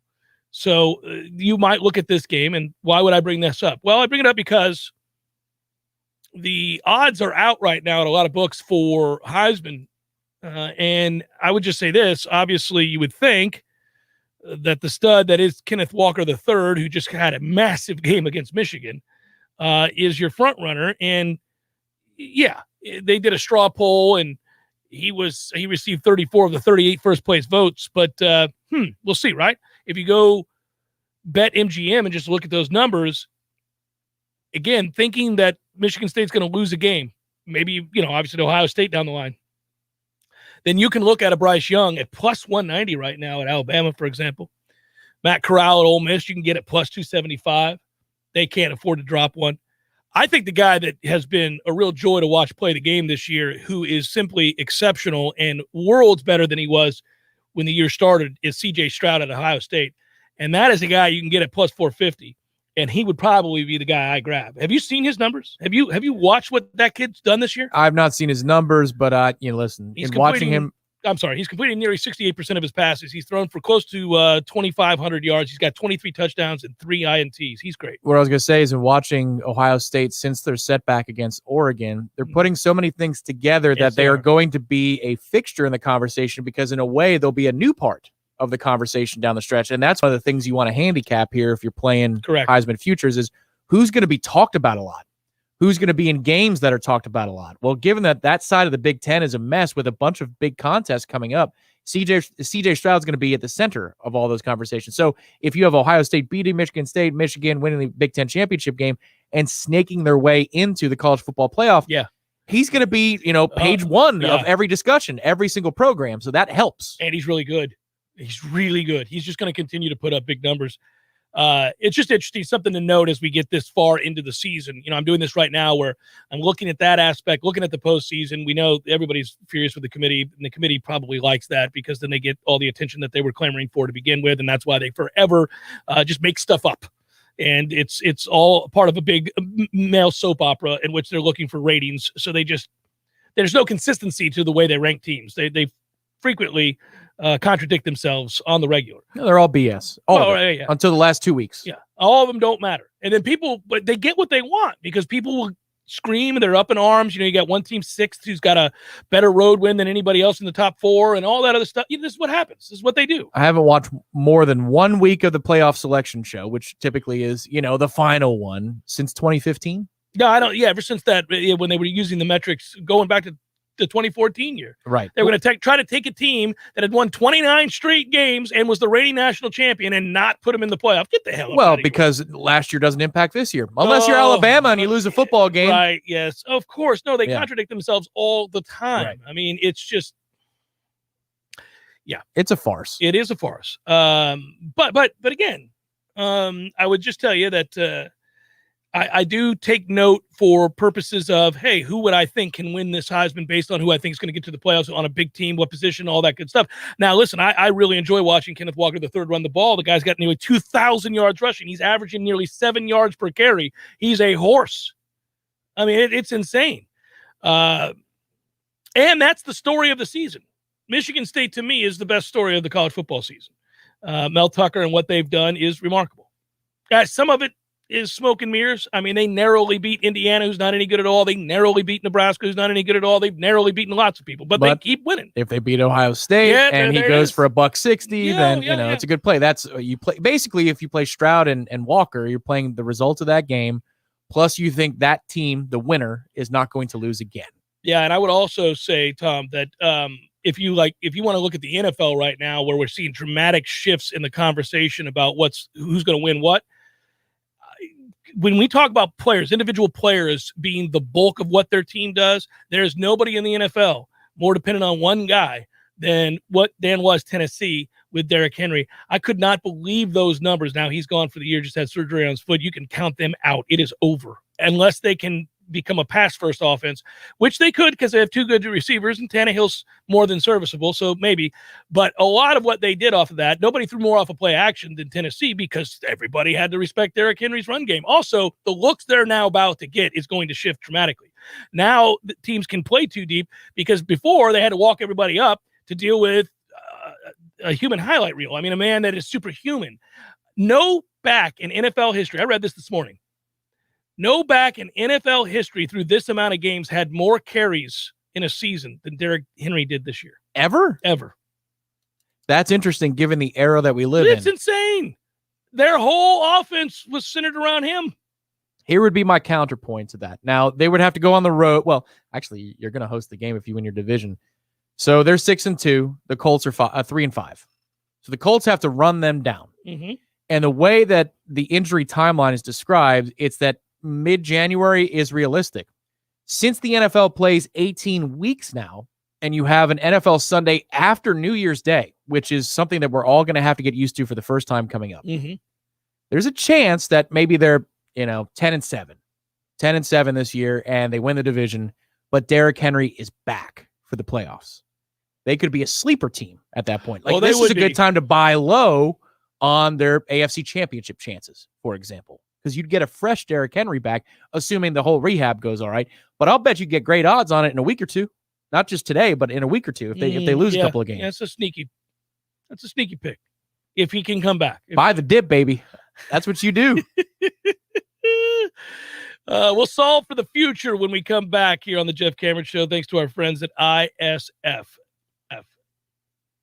Your local news now. The first Tallahassee Awards took place Tuesday, providing a chance for the city to thank 5 people in Tallahassee who have been working tirelessly, especially through the pandemic, to make a difference in the community. The 5 recipients were Chris Petley, president of the Tallahassee Soccer Club, Monique Van Pelt, CEO of Second Harvest, Royal King of the Omega Lamplighters, Talithia Edwards of the Greater Bond Neighborhood Association, and Aurora Hansen of the Asian Coalition of Tallahassee. There's a new police chief in town. Leaders at Tallahassee Community College swore in Wesley Hardin Monday to lead their campus police department. Chief Hardin said he's blessed and grateful to be able to lead security for the college, that he wants to use its influence to improve rapport between his new team and students. Chief Hardin has more than 26 years of experience in law enforcement and has spent the last 13 years as officer in charge at Gwinnett County Public Schools in Sewanee, Georgia. This is Rachel Lene with your Real Talk 93.3 local news update. Brought to you by Macklemore Systems, Tallahassee's go-to Mac store. Check them out online at MacklemoreSystems.com. This is meteorologist Paul Trombley with your Real Talk 93.3 weather update. Mainly cloudy skies expected this afternoon with daytime highs approaching 71. Northeasterly winds 8 to 15 miles per hour. Overcast skies tonight, slight chance for scattered rain showers. Lows dip down to about 52. Chance for scattered rain showers again tomorrow. Daytime highs approaching 62. Cloudy skies expected. This report is brought to you by the Lawn Johns. For all your landscaping and lawn care needs, visit thelawnjohns.com. Right now, 70. Our partners at ISF know you want to do amazing things. You have big ideas and goals for the future. For over 40 years, ISF has focused on solving the future for state government through strategy, process, and technology. As a national management and IT consulting firm, ISF has the expertise to transform strategies, refine processes, and implement solutions to lead you in today's changing environment. ISF, your vision plus our expertise brings your brilliant ideas to life. Visit ISF.com to learn more. ISF, solving the future. If you weren't the owner of Gordo's and all those wonderful restaurants, Eddie, what would you be doing? You know, I think I'd want to be I don't know what I'd want to be, a boat captain or a cowboy. You know how to use a lasso? No. You'd have to do that if you were a cowboy. Yeah, but I've never even been on a horse. It's not my place to be on a horse.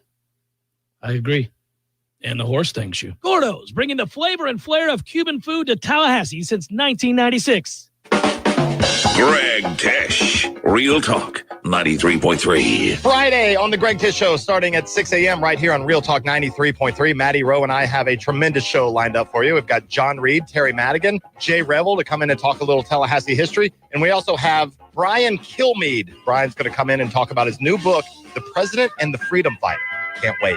Starts at 6 a.m. right here on the Greg Tish Show. The Greg Tish Show, Monday through Friday, 6 to 9 a.m., only on Real Talk 93.3. The Jeff Cameron Show, brought to you by Orange Theory Fitness. 2 Tallahassee locations, Midtown on Thomasville Road and Northside in the Village Common Shopping Center. Online at orangetheoryfitness.com.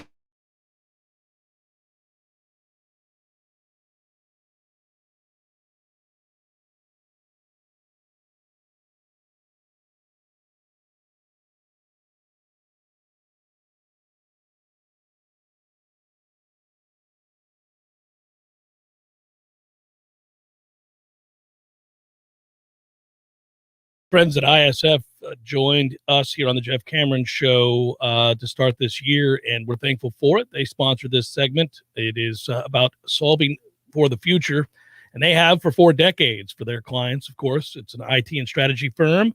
For 40 years, they've served state government, business clients across the country from right here in Tallahassee, which is great. So they do national work, local work right here. And they're experts in government processes. They've worked within government agencies across the country. They have expertise in developing strategies, evaluating and refining processes, all that good stuff, which is what you want to do because you got big ideas. And they'll use strategy, process, and technology to help you realize those dreams. Give them a call today. More on that in a bit. Now, for solving the future here, brought to you by ISF, I'd say we're going to switch here to basketball, Tom. Okay, I like this. What do you think of that, huh? Look at that. Nice crossover move. Yeah, buddy. That's what we're doing. And Leonard Hamilton needed, because he didn't have it on last year's team, that's for sure, somebody to beat somebody off the bounce on the perimeter and create their own shot.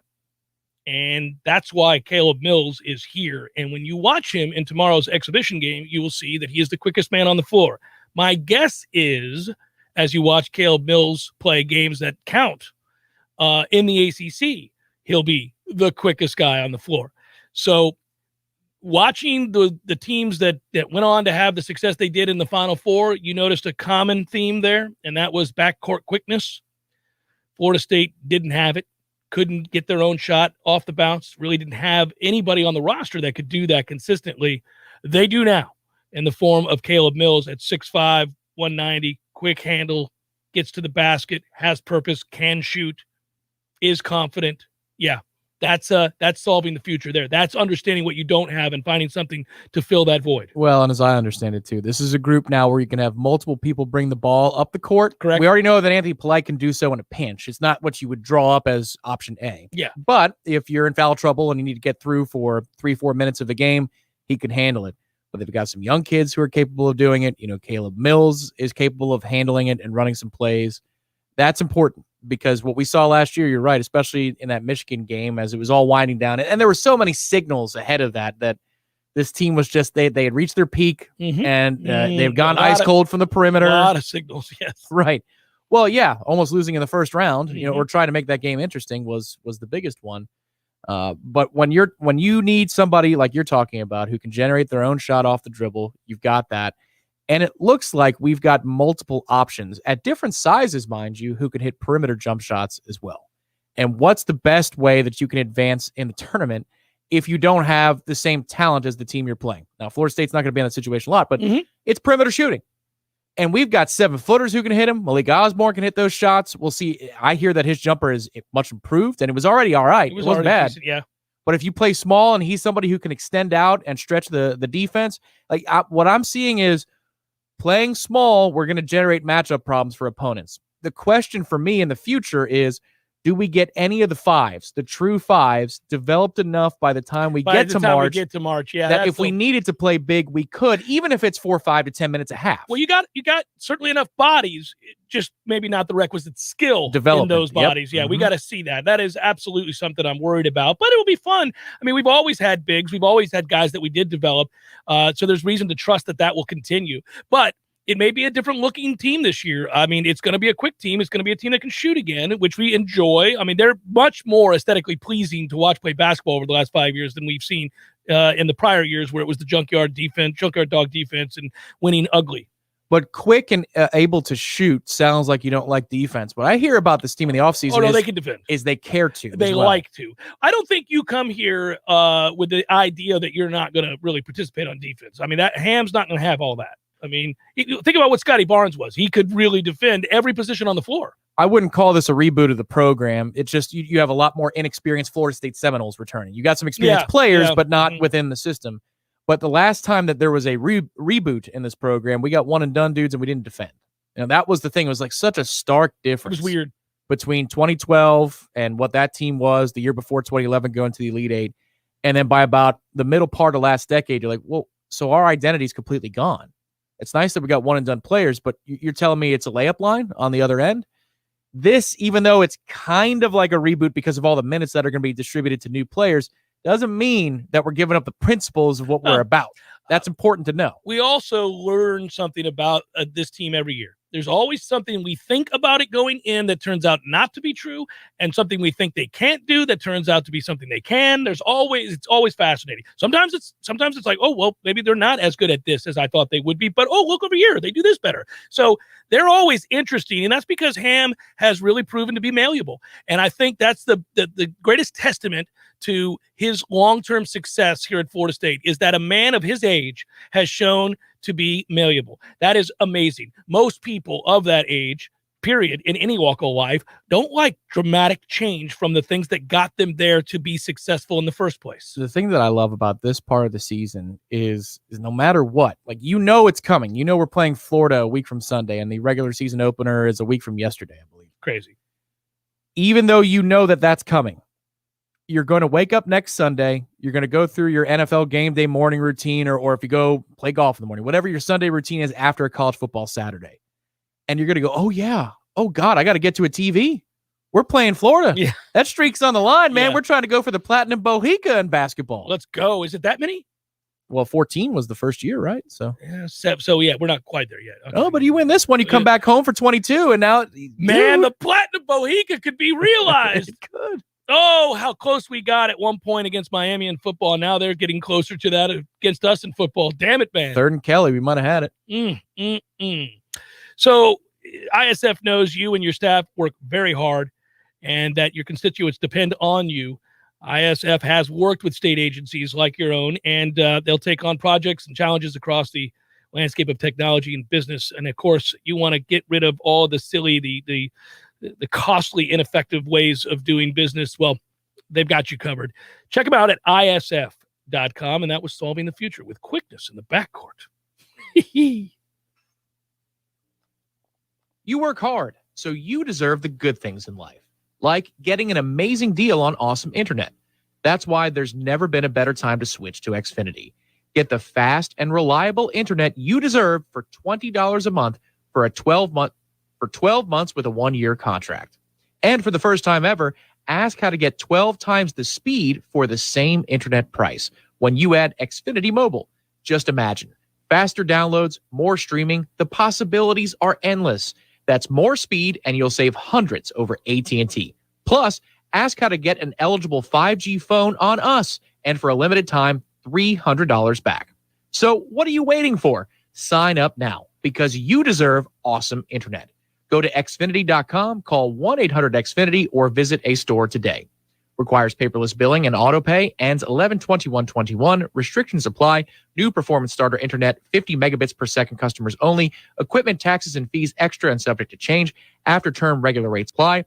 Compares monthly service charge for Xfinity 600 megabits per second and AT&T 500 megabits per second each with unlimited mobile line for a year as of 10/6/21. Reduced speeds, applications, onboarding, payroll.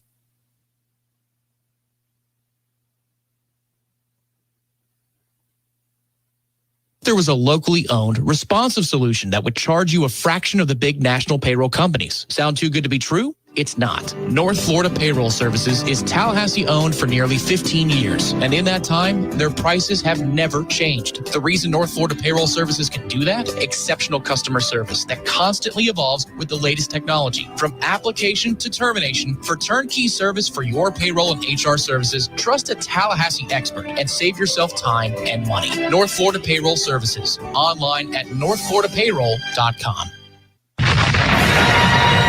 The Capital City Amphitheater at Cascades Park are proud to present Star Wars, a musical celebration with the Tallahassee Symphony Orchestra.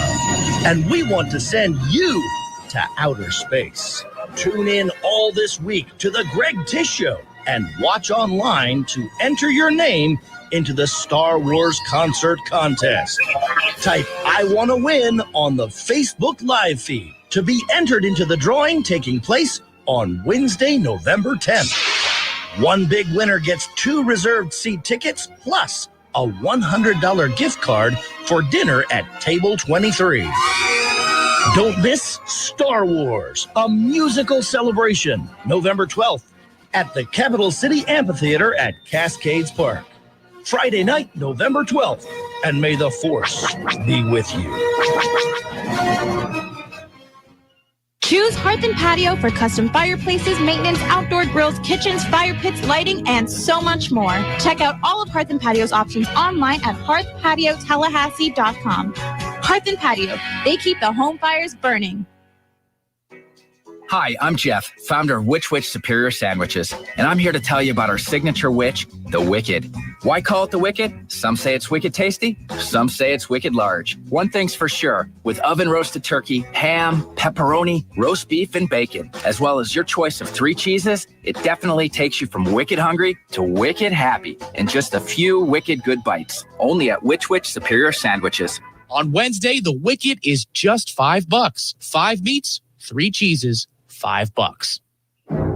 Live and living color and totally free. Subscribe to Warchant TV on YouTube, the digital home of Warchant.com. From the practice field to pregame and the phone calls afterwards, Warchant's YouTube channel is home to live programming like Seminole Headlines, Wake Up Warchant, The Jeff Cameron Show, as well as Trench Talk, a live Q&A with Noles offensive lineman Devontae Love-Taylor. Just search Warchant on YouTube and click or tap the subscribe button. That's it. It's totally free. Warchant TV on YouTube. Just another reason we're the ultimate Seminole sports source.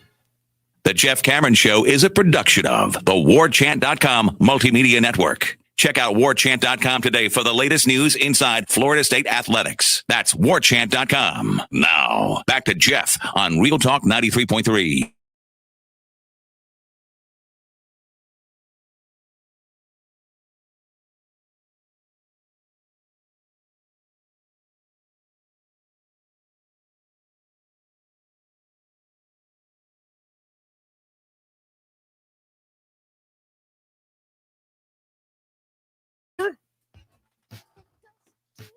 Talk about the baseball on the horizon. I can't do that. I still want to give some love to my folks over at North Florida Payroll Services. So this is just kind of a random North Florida Payroll Services, locally owned for nearly 15 years, offering payroll and HR services, including full online applicant onboarding and integration into payroll. Save your company money and headaches today. Head to northfloridapayroll.com. Well, here's just arbitrary. By Monday, after a little bit of homework, baseball is now done. So our forces combined, we can take a look at some hockey numbers and we can roll out that Soviet anthem. There we go, buddy. There we go. The Red Russians. Oh, the Red Russians. Yes. Hot dog. Big Daddy's done it again. Won't that be good? Interesting game tonight for Tampa as they travel up to play Toronto. And Toronto seems to be on the right track, but Tampa's playing better defensive hockey. If the Lightning win this one, might be able to play them Bolts a little bit over the next week, sir. I'm ready, buddy. I'm ready. I have not transitioned into hardcore hockey viewing just yet, but I take my daily glance. I treat hockey these days the way that, right now anyhow, the way that I treated baseball and other sports in my youth, which is to pick up the St. Petersburg Times in the morning while eating raisin toast and going through box scores. That's the way I treat hockey currently, which is to pull it up on the computer as opposed to the hard copy in my hand, which I dearly miss, and checking out how we played, who played what shifts and for how long, and who is a plus player and who's a minus player for us currently. That kind of thing. Get down or lay down makes an alert point that Buster Posey called it a career. Yeah, we've talked about it. Yeah. Hall of Famer. Yeah, got to be, right? Did you see, and I retweeted it, speaking of Buster Olney tweeted that he thought he was definitively, yes, a Hall of Famer. I would have said no years ago, but there is precedent now for people who were, in his case, MVPs on World Series champion teams, Rookie of the Year, MVP of said World Series teams, an MVP in the season in the league, I should say. Even careers that are shortened. If you are the most dominant player at your position, or one of 2 or 3 at your position for, say, a stretch of over 5 to 6 years, you now get consideration. It used to be certain numbers had to be met. Used to be maybe you had to be that thing that I just described for another, a good 8 to 10 years before you were even considered. I think they're looking back on that now and saying, were you definitively one of the 3 best players at your position in the league for over 5 or 6 years, then maybe we'll consider it. If you have the other superlatives that he has, which is the rings, the MVP, showing up in big in those moments, postseason, Rookie of the Year, comeback player of the year, all of those things. So yeah, you could show the clip of him getting run over by a Marlin, and meaning a Florida Marlin at the time. and being hurt. They changed the rule because of that collision at home plate. That's really unfortunate. That's how he earns the comeback player of the year, but that stunts the development a little bit. I would have thought, though, earlier in his career, he would have either been traded to become a DH or first baseman, or become a first baseman. I mean, he played first base when he first came up. There was a mixture in there. I went and saw him play the Nationals when he was with the Giants, obviously, and he played first base in the game that I sat at. I was on the first base line, called out his name, did the Warchant, he smiled and pointed. Well, that's cool. Yeah, it was really cool. I was there with another fellow, Noel, who lived in D.C. at the time, and he graduated the same year. And so we were sitting there, and we both did it, and he turned and smiled. He recognized. So I saw the report was he walked away from $22 million. That's what he's leaving on the table by retiring. He's got plenty of money. Well, but we could have used that for the new stadium, is what I'm saying. Just couldn't you put your body through that for a couple more years, Buster, so that you can in turn, after taxes, give the $8 million you have left or something like that to the stadium project? I got a good story about Buster in addition to the many platitudes and things that he did as a baseball player in person, and he is as well thought of as any individual can be, certainly any ex-Nole.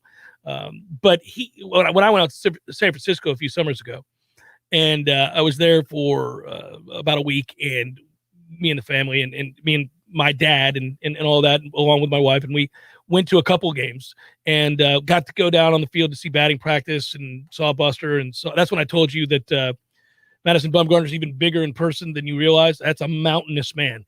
And he was hitting bombs in batting practice. Bumgarner was. I mean, it was hilarious to watch. But anyhow, a friend of ours who's from Tallahassee, who graduated from Stanford and stayed out there and lives and works in San Francisco, said that you wouldn't believe on game day just how beloved Buster Posey is. And I said, what do you mean? She goes, well, anytime the Giants are home for a home series, she was talking about driving through San Francisco on her way to work.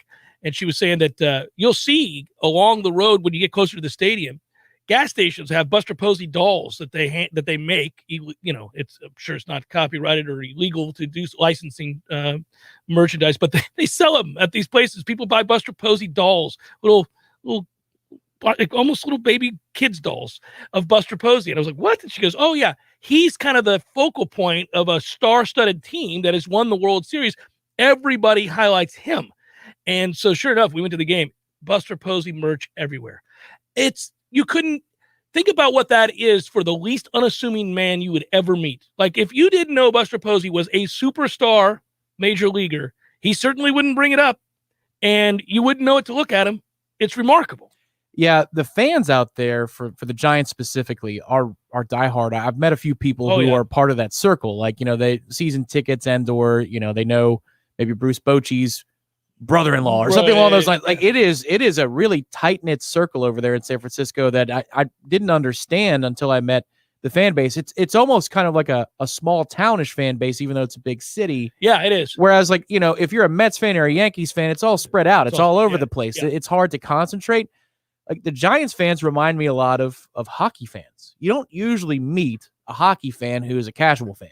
Like, you're passionate. I like Ovechkin. I like Crosby. If they make the playoffs, I'll watch them. You don't meet that guy. That guy's like, well, let me tell you about Winnipeg's third line center. Mm-hmm. This kid's going to be a stud. Right. They're always 100 miles an hour. I talked about this with hockey. Hockey figured out a while back, it was smart of them to do so. Maybe they had to find this out rudely when the TV negotiations were going on 2 times ago. But hockey is a very communal, townish sport. It is not a national sport. It is in Canada, but it's not here. In communities are passionate that have hockey clubs. I mean, that's true. Like, it is a town-to-town type thing, and you meet those fans, and they're great. But it's not a national conversation. You can go anywhere and have a conversation with somebody about the NFL. Right. Anywhere and have a conversation with somebody about the NBA, probably. But not hockey. It is very of the city. Right, yeah. It's not like, what are you doing tonight? Well, I'm watching Ovi and McDavid. They're playing on Wednesday night TNT, man. Got to have it. Like, no, that's never going to be a thing. Right. Like, now, if you said LeBron, KD, I guess I'm going to tune into that on TNT on Thursday. That's a thing. That's real. Mm-hmm. Oh, Aaron Rodgers is playing tonight on Monday Night Football? I'm going to watch that. He won't be because he lied about being vaccinated. Yeah. Well, and he broke all those protocols. He did a lot of dumb things that leaders ought not do. Yes. My goodness. Mm-hmm.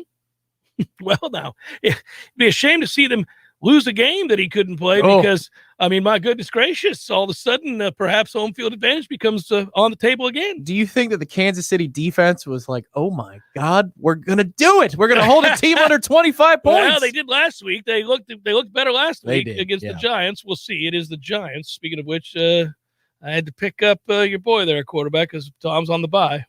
Oh, really? That's all. It's slim pickings, buddy. So you just carry the one quarterback so you have the extra roster. Yes, I see for real players, yeah.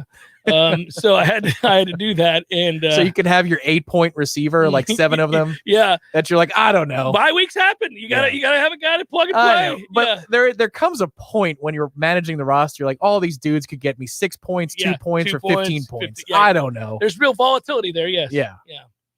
I'm only going to say, speaking of volatility, as we round out the show here, that I have actually gone and got the latest app for those that are sporting, and that would be the one that is offered by our friends in South Florida, and it works beautifully, I should note, and there are lots of things on there, Tom, by which you can entertain. So it is props and everything else. Well, can I tell you too that their customer service is fantastic at this particular app that we're really not pushing because they haven't bought time. They're about to buy time on here, we think. One would hope. Well, it's going to happen. But I sometimes I do stupid things. And you did a stupid thing, and you called them to help undo your stupid thing. Yeah, I typed in the wrong last 4 digits to my social twice.